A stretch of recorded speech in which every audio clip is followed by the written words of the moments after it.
जय हिंद साथियों, स्वागत है एक बार फिर से आप सभी साथियों का शिक्षा संकल्प के इस यूट्यूब प्लेटफॉर्म पर। साथियों, आप सभी को पता है डेली दोपहर को 3 बजे जीके जीएस की स्पेशल क्लास होती है जो कि बीएड एंट्रेंस एग्जाम के लिए मोस्ट इंपॉर्टेंट है। आप किसी भी स्टेट से हैं, उस स्टेट की यदि बीएड प्रवेश परीक्षा की तैयारी कर रहे हैं, दोपहर को 3 बजे इस क्लास को दोस्तों करना बिल्कुल मत भूलिएगा। यहाँ पर सिर्फ और सिर्फ सेलेक्टेड क्वेश्चन से ही कवर किए जाते हैं जो एग्जाम के दृष्टिकोण से महत्वपूर्ण होते हैं। साथियों, इस क्लास में पूरे 50 प्रश्नों को रखा गया है। आप लोग अंत तक बने रहिएगा और अंत में बताइएगा कि आपने इन 50 प्रश्नों में से कितने सवालों को बिल्कुल राइट किया है। आइए शुरू करते हैं बिना किसी देरी के। आप लोग पूरे धैर्य के साथ अंत तक बने रहिएगा। पहला सवाल स्क्रीन पर है, धन्वंतरी पुरस्कार जो है किस क्षेत्र में प्रदान किया जाता है? आप सभी दोस्त आंसर देने का प्रयास करो। चलिएगा, धन्वंतरी पुरस्कार जो है किस क्षेत्र में प्रदान किया जाता है? ऑप्शन नंबर दोस्तों बी करेक्ट हो जाएगा। चिकित्सा के क्षेत्र में जो है धन्वंतरी पुरस्कार प्रदान किया जाता है। अगला सवाल देखें, इम्परफेक्ट जो है किसकी आत्मकथा है? चलो भाई, सब लोग आंसर दे दो। सभी प्यारे दोस्त आंसर देने का प्रयास करें। इम्परफेक्ट जो है ये किसकी आत्मकथा है? राहुल द्रविड़ की, रवि शास्त्री की, संजय मांजरेकर की, मीखा सिंह की। चलिएगा, ऑप्शन नंबर दोस्तों यहाँ पर आपका थर्ड बिल्कुल राइट हो जाएगा। संजय मांजरेकर की जो है इम्परफेक्ट एक आत्मकथा है। ऑप्शन नंबर थर्ड करेक्ट हो जाएगा। अच्छा, ये संजय मांजरेकर भाई हैं कौन? आप सभी दोस्त याद रखिएगा, ये पूर्व भारतीय क्रिकेटर रह चुके हैं और एक कमेंटेटर भी। ठीक है, आइए अगला सवाल देखते हैं। माई ट्रुथ पुस्तक के राइटर कौन है बताइए। चलो भाई, सब लोग आंसर दे दो। माई ट्रुथ पुस्तक के लेखक कौन हैं? आप सभी दोस्त आंसर देने का प्रयास करो।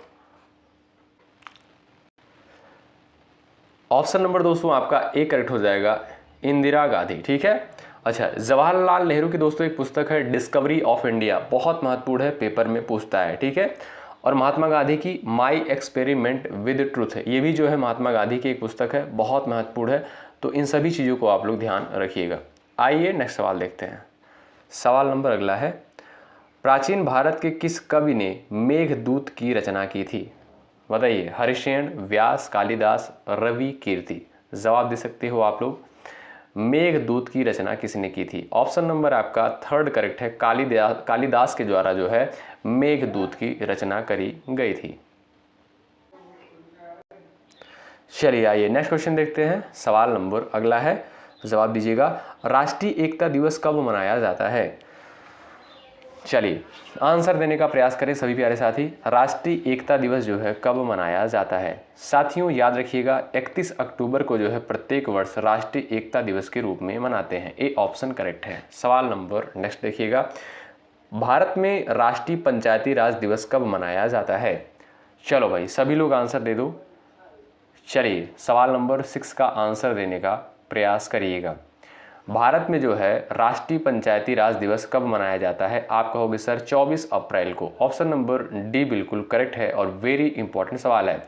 साथियों, इस क्लास में सिर्फ और सिर्फ सेलेक्टेड क्वेश्चंस को ही कवर किए जाते हैं जो एग्जाम के दृष्टिकोण से महत्वपूर्ण है। सवाल नंबर 7, विश्व जल संरक्षण दिवस प्रत्येक वर्ष किस तिथि को मनाया जाता है? चलिए सभी लोग आंसर देने का प्रयास करें। 28 फरवरी, 22 मार्च, 5 जून और 11 जुलाई को। चलिए भाई, साथियों विश्व जल संरक्षण दिवस जो है प्रत्येक वर्ष 22 मार्च को मनाया जाता है। बी ऑप्शन आपका यहाँ पर बिल्कुल राइट हो जाएगा। 28 फरवरी को दोस्तों याद रखिएगा विज्ञान दिवस के रूप में मनाते हैं। 5 जून को जो है विश्व पर्यावरण दिवस के रूप में मनाया जाता है और आप कह सकते हो 11 जुलाई को जनसंख्या दिवस के रूप में मनाया जाता है। ठीक है भाई। चलिए आइए नेक्स्ट क्वेश्चन देखिएगा। सवाल नंबर नेक्स्ट, एटीएम का फुल फॉर्म क्या है बताइए। महत्वपूर्ण है, एग्जाम में पूछा जाता है। एटीएम का फुल फॉर्म क्या है? सभी लोग आंसर दे सकते हो। All time money, automated teller machine, automatic teller machine, इनमें से कोई नहीं। प्रयास कर सकते हो आंसर देने के लिए सभी दोस्त। अच्छा भाई, एक बार सभी लोग जितने भी साथी जुड़े हैं सब लोग एक बार सेशन को लाइक कर दो। इसमें कोई चार्ज, कोई पैसा आपका नहीं लगेगा। इसमें आपके लिए मेहनत किया जा रहा है। आपका जो है कर्तव्य बनता है सेशन को ज़रूर से ज़रूर लाइक करें और जो भी साथी चैनल पर नए हैं जुड़ जाइएगा, निश्चित रूप से यहाँ से आपको हेल्प मिलेगी। ATM का फुल फॉर्म दोस्तों होता है automated teller machine. Option number B बिल्कुल राइट है। अगला सवाल देखें, चलिए आंसर करिएगा। फीफा वर्ल्ड कप किससे संबंधित है? बताइए, क्रिकेट से, बैडमिंटन से, फुटबॉल से, इनमें से कोई नहीं। आंसर देने का आप सभी दोस्त प्रयास कर सकते हो। चलिए भाई, फीफा वर्ल्ड कप दोस्तों किससे संबंधित है? आप कहोगे सर फुटबॉल से। ऑप्शन नंबर थर्ड बिल्कुल राइट है। अगला सवाल देखो, चलो सब लोग आंसर करो। डूरंड कप किस खेल से संबंधित है? सभी का आंसर आना चाहिए। डूरंड कप जो है किस खेल से संबंधित है? फुटबॉल, पोलो, क्रिकेट, हॉकी। 4 ऑप्शंस आपके सामने दिए गए हैं, महत्वपूर्ण है। चलो भाई आंसर करो, सभी का आंसर आना चाहिए। साथियों, डूरंड कप जो है ये भी आपका किससे संबंधित है? फुटबॉल से संबंधित है। ए ऑप्शन आपका यहाँ पर बिल्कुल राइट है। सवाल नंबर नेक्स्ट है, खो खो खेल में कितने खिलाड़ी एक टीम में होते हैं? चलो सब लोग आंसर करो। एक टीम में जो है खो खो खेल में जो है कितने खिलाड़ी होते हैं? चलिएगा, आप कहोगे ऑप्शन नंबर डी करेक्ट हो जाएगा, 9 खिलाड़ी। अगला सवाल देखो भाई, इतिहास के अंतर्गत जो है किसका अध्ययन किया जाता है? बताएं, समाज का, अतीत का, शासन का, पर्यावरण का। सब लोग आंसर दो। हिस्ट्री के अंतर्गत जो है किसका अध्ययन किया जाता है? चलो भाई सभी लोग आंसर दे दो। ऑप्शन नंबर दोस्तों यहाँ पर आपका बी करेक्ट हो जाएगा। इतिहास के अंतर्गत जो है अतीत का अध्ययन किया जाता है। ठीक है, बी ऑप्शन आपका करेक्ट होगा। अगला सवाल देखिए भाई, त्रिपिटक धर्म ग्रंथ जो है किस धर्म से संबंधित है? मोस्ट इंपॉर्टेंट सवाल एग्जाम में पूछा गया है। चलो आंसर करो, त्रिपिटक धर्म ग्रंथ जो है किस धर्म से संबंधित है? जैन धर्म, बौद्ध धर्म, सिख धर्म, इनमें से कोई नहीं। चलिए, ऑप्शन नंबर दोस्तों बी आपका यहाँ पर बिल्कुल राइट है। त्रिपिटक जो है ये किस धर्म का धर्म ग्रंथ है? बौद्ध धर्म से रिलेटेड है। बी ऑप्शन करेक्ट है। अगला सवाल देखो भाई, जातक जो है किस का ग्रंथ है? बताइए। चलिए भाई, जातक जो है किसका ग्रंथ है? जैन, वैष्णव, बौद्ध, शैव। 4 ऑप्शंस आपके सामने दिए गए हैं, आप लोग आंसर दे सकते हो। चलिएगा,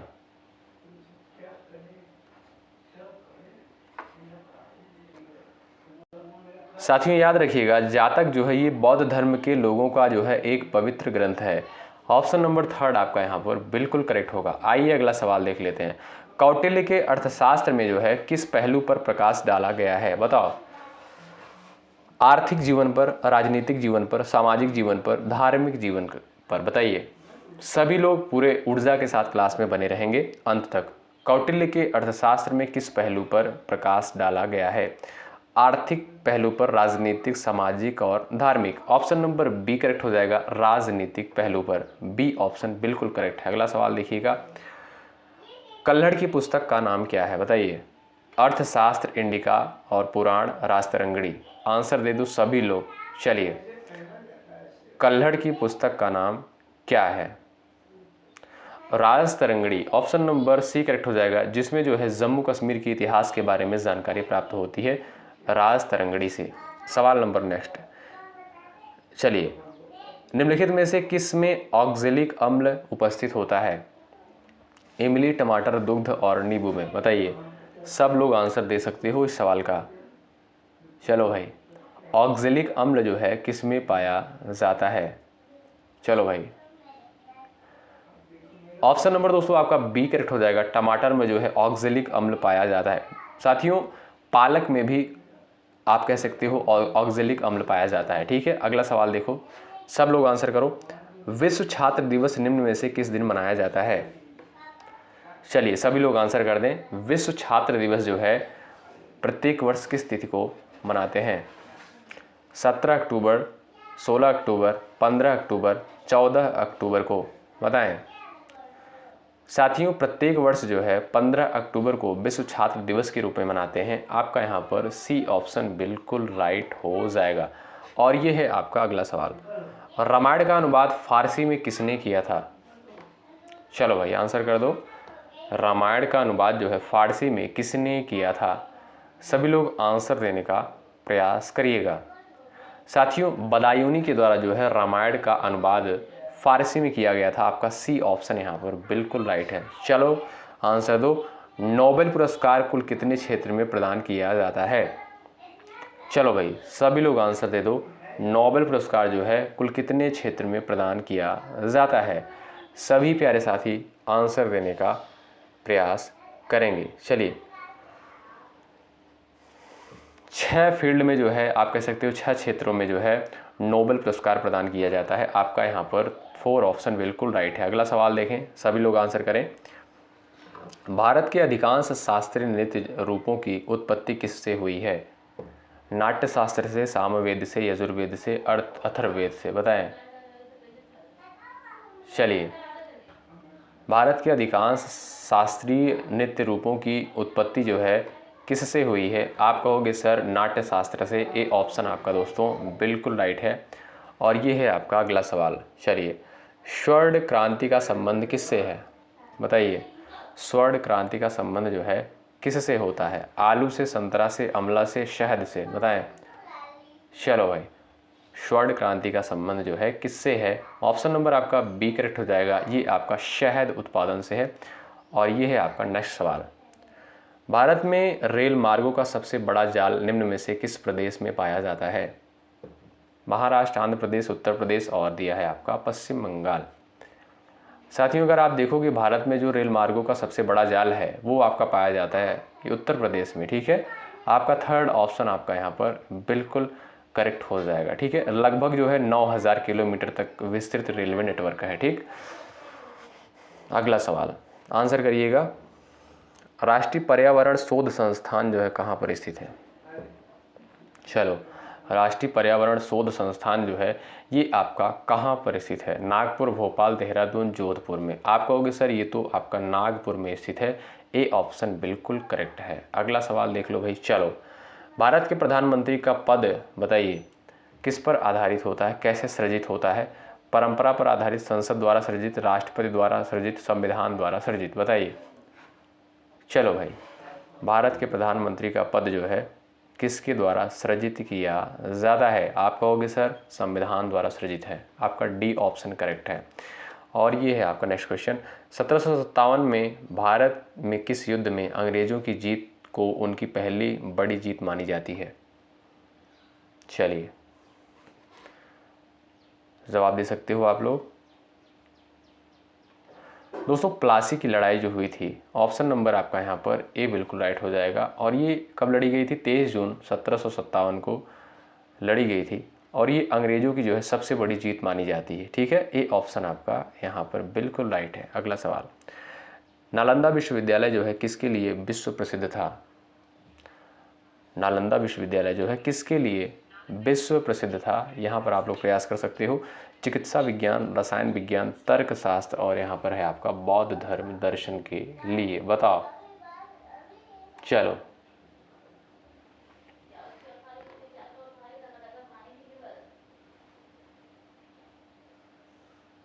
ऑप्शन नंबर डी आपका यहाँ पर करेक्ट है, बौद्ध धर्म दर्शन के लिए। अगला सवाल देखें। खो खो खेल में जो है कितने खिलाड़ी होते हैं? आप कहोगे 9। इनमें से आपका ए ऑप्शन करेक्ट है क्योंकि ये क्वेश्चन रिपीट हुआ है। सवाल नंबर नेक्स्ट यहाँ पर कहता है, हिंद स्वराज नामक पुस्तक के जो है लेखक कौन है? बताइए, हिंद स्वराज नामक पुस्तक के लेखक कौन है? बता सकते हो, आंसर दे सकते हो। महात्मा गांधी, बाल गंगाधर तिलक, गोपाल कृष्ण गोखले, मौलाना आज़ाद। सभी प्यारे साथी आंसर दे सकते हो। चलो भाई, हिंद स्वराज नामक पुस्तक के लेखक कौन है?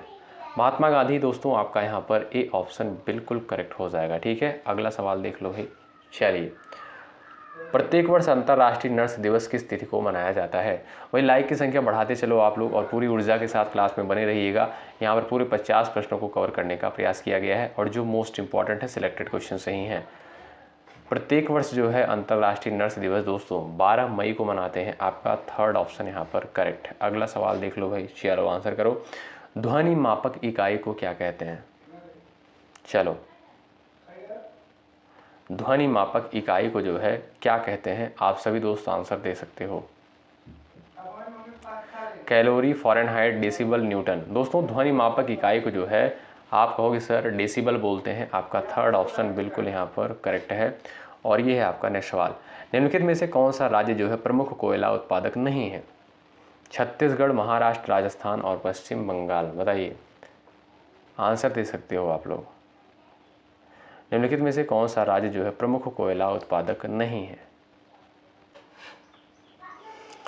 चलो भाई प्रयास करो आंसर देने के लिए आप सभी दोस्त। तो वो है दोस्तों आपका राजस्थान, ठीक है, ऑप्शन नंबर 3 करेक्ट हो जाएगा। तो ये ऐसा राज्य है जो कोयला उत्पादन में प्रमुख नहीं है। सवाल नंबर नेक्स्ट, नाथुला दर्रा जो है किस राज्य में स्थित है? बताएं, सभी लोग आंसर करें फटाफट। नाथुला दर्रा जो है कहाँ पर स्थित है? सिक्किम, हिमाचल प्रदेश, उत्तराखंड, मणिपुर। ये दोस्तों आपका सिक्किम राज्य में स्थित है। कहाँ पर? सिक्किम राज्य में। आपका ए ऑप्शन करेक्ट है। अगला सवाल देख लीजिए भाई, आर्यभट्ट को अंतरिक्ष में कब भेजा गया था? बताइए, आर्यभट्ट को जो है अंतरिक्ष में कब भेजा गया था? चलिए, 19 अप्रैल 1975 को जो है दोस्तों आर्यभट्ट को अंतरिक्ष में भेजा गया था। कब? 19 अप्रैल 1975 को। नेक्स्ट सवाल, भगवती सूत्र निम्नलिखित में से किस धर्म से संबंधित है? बताओ भाई, भगवती सूत्र जो है किस धर्म से संबंधित है? हिंदू, बौद्ध, जैन और सिख। ऑप्शन नंबर आपका 3 करेक्ट है, जैन धर्म से रिलेटेड है। चलिए नेक्स्ट क्वेश्चन देखते हैं, सवाल नंबर 36। जब कोई राज्य राष्ट्रपति के शासन के अंतर्गत होता है तब उसे राज्य का बजट जो है कौन पारित करता है? बताएं। चलो भाई, जब कोई राज्य जो है राष्ट्रपति के शासन के अंतर्गत होता है तब उस राज्य का बजट जो है कौन पारित करता है? संघीय मंत्रिपरिषद, वित्त मंत्रालय, राष्ट्रपति और संसद के द्वारा। बताएं दोस्तों, इस क्वेश्चन का जो राइट आंसर होगा वो होगा आपका संसद। ऑप्शन नंबर डी बिल्कुल राइट हो जाएगा, ठीक है भाई। यानी जब कोई राज्य जो है राष्ट्रपति शासन के अंतर्गत होता है तब उस राज्य का बजट जो है संसद के द्वारा पास किया जाता है। सवाल नंबर नेक्स्ट देखिएगा, बुद्ध शब्द का अर्थ क्या है? बताएं, बुद्ध शब्द का अर्थ क्या होता है? चलिए, एक विजेता, एक सम्राट, एक प्रबुद्ध व्यक्ति, एक मुक्तिदाता। ऑप्शन नंबर 3 आपका यहाँ पर बिल्कुल राइट है दोस्तों। बुद्ध शब्द का अर्थ होता है एक प्रबुद्ध व्यक्ति, ठीक है। अगला सवाल देख लो भाई, आंसर देने का प्रयास करें। प्रसिद्ध धमेख स्तूप भारत में निम्नलिखित में से कहाँ पर स्थित है? बिहार, उत्तर प्रदेश, सिक्किम, मध्य प्रदेश। जवाब दीजिएगा, प्रसिद्ध धमेख स्तूप जो है ये आपका कहाँ पर स्थित है? प्रयास करो आंसर देने के लिए। चलिएगा, ये दोस्तों आपका उत्तर प्रदेश में कहाँ पर? सारनाथ में, ठीक है, सारनाथ में है, जहाँ पर जो है गौतम बुद्ध ने अपना प्रथम उपदेश दिया था। सवाल नंबर नेक्स्ट, चलिए, मानव निर्मित प्रथम कृत्रिम रेशा था? बताइए, रेयान, नायलॉन, पॉलिस्टर, टेरिकॉट। बताएं, मानव निर्मित प्रथम कृत्रिम रेशा कौन सा था? जवाब देने का प्रयास करें। चलिए, विकल्प दोस्तों आप देखोगे यहाँ पर आपका बी करेक्ट हो जाएगा, नायलॉन, ठीक है। ये आपका एक मानव निर्मित रेशा है। अगला सवाल देख लो भाई, चलिए आंसर करें। अंतिम रूप से जजिया कर समाप्त करने वाला मुगल शासक कौन था? अंतिम रूप से जजिया कर समाप्त करने वाला मुगल शासक जो है कौन था? आंसर कर सकते हो आप लोग।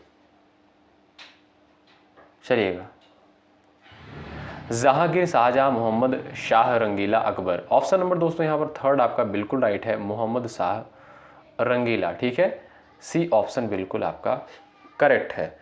इंद्रावती नेशनल पार्क जो है कहाँ पर स्थित है? सभी लोग आंसर छाप दो। और भाई लाइक की संख्या बिल्कुल नहीं बढ़ती है रिकॉर्डेड क्लास में, एक बार आप लोग सभी लोग लाइक की संख्या बढ़ा दो। अगर आपको देखिए चीज़ें अगर आपको बेहतर नहीं लग रही है, कंटेंट आपको बेहतर नहीं लग रहा, तो आप लोग डिसलाइक भी मार सकते हो, हमें कोई प्रॉब्लम नहीं है, कॉमेंट कर सकते हो, ठीक है। लेकिन यदि आप लोग जो है चैनल पर जुड़े हो, क्लास में जुड़े हो, प्लीज़ आप लोग लाइक ज़रूर करें। लाइक से देखिए आपका कोई पैसा नहीं लगेगा, बस इतना सा होगा कि ये वीडियो जो है सभी स्टूडेंट के पास पहुंचेगी, ठीक है भाई। तो जो भी साथी चैनल पर नए हैं जुड़ जाएंगे और सेशन को लाइक करना बिल्कुल मत भूलिएगा। चलिए आंसर करिएगा, इंद्रावती नेशनल पार्क जो है ये आपका कहाँ पर स्थित है? आप कहोगे सर ये तो छत्तीसगढ़ के बीजापुर जिले में स्थित है। ऑप्शन नंबर 3 बिल्कुल राइट। अगला सवाल देख लो भाई, चलो, कांग्रेस ने भारत छोड़ो आंदोलन का प्रस्ताव किस वर्ष पारित किया था? चलिए, भारत छोड़ो आंदोलन का प्रस्ताव जो है कब पारित किया गया था? 8 अगस्त 1942 को। ऑप्शन नंबर दोस्तों आपका 3 यहाँ पर बिल्कुल राइट होगा। अगला सवाल देख लो भाई, चलिए आंसर करिएगा। महात्मा गांधी सत्याग्रह क्रिया विधि सबसे पहले कहाँ प्रयुक्त की थी? दांडी, चंपारण, अहमदाबाद और खेड़ा में, बताइएगा। आप सभी दोस्त आंसर दे सकते हो। महात्मा गांधी सत्याग्रह क्रियाविधि जो है सबसे पहले कहां पर प्रयुक्त की थी? आप कहोगे सर चंपारण में, बिहार के चंपारण में। आपका बी ऑप्शन यहां पर बिल्कुल राइट है। अगला सवाल आपकी स्क्रीन पर है। महात्मा गांधी को सर्वप्रथम राष्ट्रपिता किसके द्वारा कहा गया था? बताइए, महात्मा गांधी को राष्ट्रपिता जो है सर्वप्रथम किसके द्वारा कहा गया था? सभी प्यारे साथी आंसर देने का प्रयास करें इस सवाल का। चलिए भाई, महात्मा गांधी को सर्वप्रथम राष्ट्रपिता जो है किसके द्वारा कहा गया था? आपका दोस्तों राइट आंसर हो जाएगा सुभाष चंद्र बोस। ठीक है, सुभाष चंद्र बोस के द्वारा जो है महात्मा गांधी को राष्ट्रपिता कहा गया था। और ये है आपका अगला सवाल, आंसर करें। अंतर्राष्ट्रीय अहिंसा दिवस कब मनाया गया है? चलिए, अंतर्राष्ट्रीय अहिंसा दिवस जो है कब मनाया जाता है? जवाब देने का प्रयास करें आप सभी प्यारे साथी। सभी लोगों का आंसर आना चाहिए इस प्रश्न का। साथियों 2 अक्टूबर को जो है अंतर्राष्ट्रीय अहिंसा दिवस के रूप में मनाते हैं। सी ऑप्शन आपका यहाँ पर बिल्कुल राइट है। और ये है आपका अगला क्वेश्चन। 1857 के विद्रोह के समय भारत का गवर्नर जनरल कौन था? चलिए आंसर करिएगा। 1857 के विद्रोह के समय भारत का गवर्नर जनरल जो है कौन था? Lord Dalhousie, Lord William Bentinck, Lord Canning, Lord Lytton. Option number दोस्तों यहाँ पर देखोगे थर्ड बिल्कुल राइट हो जाएगा। लॉर्ड कैनिंग जो था, ये आप कह सकते हो 1857 के विद्रोह के समय भारत का गवर्नर था। ठीक है भाई, ऑप्शन नंबर थर्ड बिल्कुल राइट है। और बड़ा ही इंपॉर्टेंट क्वेश्चन है। सवाल नंबर नेक्स्ट, 1857 के विद्रोह में कानपुर में जो है सैनिकों का नेतृत्व किसके द्वारा किया गया था? चलिए भाई आंसर दीजिएगा। कुंवर सिंह, नाना साहेब, तात्या टोपे, लक्ष्मी बाई। किसके द्वारा जो है 1857 के विद्रोह के समय कानपुर में सैनिकों का नेतृत्व किया था? आप कहोगे सर नाना साहेब के द्वारा। ऑप्शन नंबर बी बिल्कुल करेक्ट है। मोस्ट इंपॉर्टेंट सवाल। चलिए अगला सवाल देखें भाई। भारतीय संविधान सभा की प्रारूप समिति के अध्यक्ष कौन थे? Doctor Rajendra Prasad, Jawaharlal Nehru, doctor BR Ambedkar. इनमें से कोई नहीं। प्रयास कर सकते हो आंसर देने के लिए। प्रारूप समिति के अध्यक्ष कौन थे? ऑप्शन नंबर दोस्तों यहाँ पर देखोगे आपका थर्ड बिल्कुल राइट हो जाएगा, डॉक्टर BR अम्बेडकर। अगला सवाल, भारत का सर्व प्रमुख रबड़ उत्पादक राज्य कौन सा है? बताएं, भारत का सर्व प्रमुख रबड़ उत्पादक राज्य कौन सा है? चलो भाई आंसर कर दो सब लोग। सभी का यहाँ पर आंसर आना चाहिए। चलिए, कर्नाटक, तमिलनाडु, आंध्र प्रदेश और यहाँ पर आपका दिया है केरल। चलिए महत्वपूर्ण सवाल है। डी ऑप्शन दोस्तों आपका करेक्ट है, केरल। ठीक है, और ये है आपका लास्ट सवाल। आंसर देने का आप लोग प्रयास करिएगा कमेंट बॉक्स में। भारत में तंबाकू का सर्वाधिक उत्पादन करने वाला राज्य कौन सा है? और साथियों आप सभी को पता है कि जो लास्ट क्वेश्चन होता है इसका आंसर आपको देना होता है, तो सभी का आंसर आना चाहिए। जिसका आंसर सबसे पहले आएगा उसका आंसर भाई कमेंट बॉक्स में पिन कर दिया जाएगा। ठीक है, और आप सभी को पता होना चाहिए जो क्लास होती है 11:30 बजे होती है, 3 बजे दोपहर को होती है, रात को 8:30 बजे, यानी 3 क्लासेस आपको प्रोवाइड करी जाती हैं और तीनों जो है महत्वपूर्ण होती हैं। जो भी चीज़ें दोस्तों आपको प्रोवाइड की जा रही हैं, आपका सिलेबस पैटर्न देखकर और आप कह सकते हो जो सिलेबस है और क्वेश्चन का पैटर्न देखकर सभी चीज़ें जो है उनको एनालिसिस करके तभी आपको चीज़ें प्रोवाइड की जा रही हैं। ठीक है, तो इसलिए आप लोग सभी क्लास में ज़रूर अटेंडेंस लगाएं, ज़रूर जुड़े रहें। ठीक है, तो चलो भाई एक बार सेशन को फिर से आप लोग लाइक कर दो, बढ़ाते चलो लाइक की संख्या। और जो भी साथी चैनल पर नए हैं, बीएड एंट्रेंस एग्जाम की तैयारी कर रहे हैं, आप किसी भी स्टेट से हैं, आप लोग शिक्षा संकल्प के इस यूट्यूब प्लेटफॉर्म से ज़रूर जुड़ें। निश्चित रूप से यहाँ से आपको हेल्प मिलेगी। जब तक आपकी परीक्षा नहीं हो जाती तब तक हम आपके साथ बने रहेंगे। और 8:30 बजे रात को दोस्तों सामान्य हिंदी की लाइव क्लास होती है, उस क्लास में आप लोग जुड़ना बिल्कुल मत भूलिएगा, बहुत महत्वपूर्ण सेशन होता है। चलिए बहुत बहुत शुक्रिया, आप लोग अपना ख्याल रखें। जय हिंद, जय भारत।